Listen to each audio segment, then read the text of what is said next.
Practice ചെയ്തോണ്ടിരിക്കണോ? ഇന്നൊരു challenge വരട്ടെ friends. ഞാൻ ഇന്നൊരു ചലഞ്ച് കൊടുക്കാൻ വേണ്ടി പോവാണ്. അതിന് മുമ്പായിട്ട് ഞാൻ പറയുന്നത് വെച്ചാൽ ഇവർ ഈ സൈക്കിളുമായിട്ട് ആ ഒരു ആക്ട് ചെയ്യാൻ വേണ്ടിയിട്ട് ഫെമിലിയർ ആയിട്ട് വരുന്നതേ ഉള്ളൂ. അങ്ങനെ എന്റെ കുഞ്ഞു സൈക്കിളിൽ ചെയ്യുമായിരുന്നു. അപ്പൊ അതൊരു ചലഞ്ച് ആയിട്ട് ഞാൻ കൊടുക്കാൻ എന്തുവാ അതെ അതെ അത് കുറെ ദിവസമായിട്ട് പ്രാക്ടീസ് ചെയ്യുന്നതായിട്ടോ.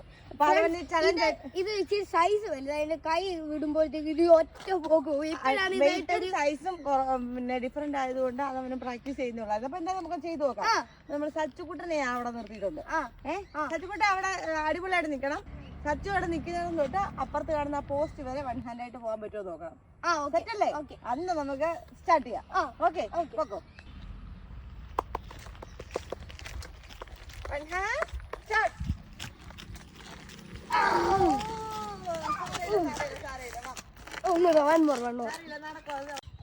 അപ്പൊ സെക്കൻഡ് ട്രൈ വിളിക്കണം. ഓക്കെ എനിക്ക് മൂന്നാമത്തെ ട്രൈ തരാൻ വയ്യ.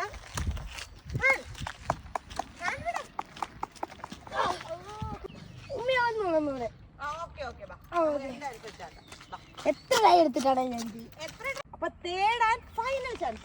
ഗോ. കൈയെടുത്തോ കൈയെടുത്തോ കൈയെടുത്തോ കൈയെടുത്തോ